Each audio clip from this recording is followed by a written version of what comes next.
Fandíte někdo jednice? Dej do toho veškerou úměvu a techniku třepetajícího motýla, buď jako vánek. Už bude! Prosím tě, opravdu ne, aby si lízal klitoris, ono ho má, nevíš?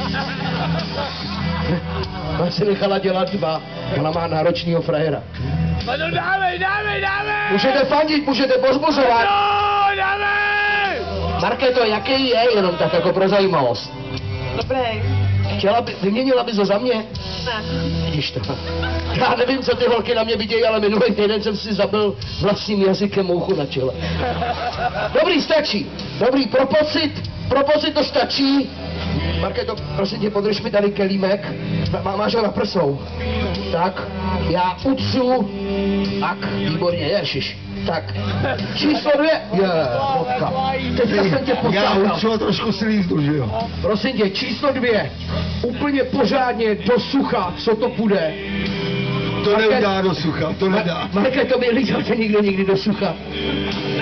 Ne, nejde to. Tam lížeš a čvachtáš. Takže dozadu, nemluvit, ruce do záda, kleknout a pojď. Je to jenom a jenom tvoje.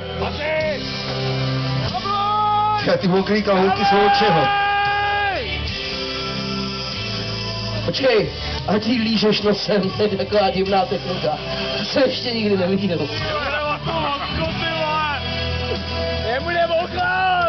Nebude ochlas. V pořádku. V pořádku, jak říkají naši přátelé. Ještě mu tam přilej! Tady má lízat a ne chlastat. Dobrý to bylo. No on nevěděl! Ještě jeď pořádně. Zahraj si na vysavač. On tě fakt vysává.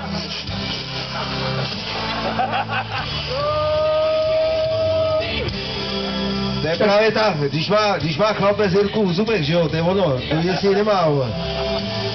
Normálně chytne frajtra a zakroutí hlavou. No to ty holky mají hrozně rádi. Dobrý, stačí.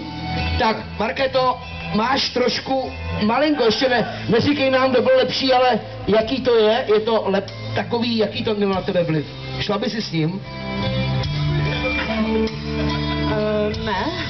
Ne? Furt ještě lížu líp, je to dobrý. Panda umí! Ne, to jako abyste neměli opary, víš? Tak vám to... Nemějte opary na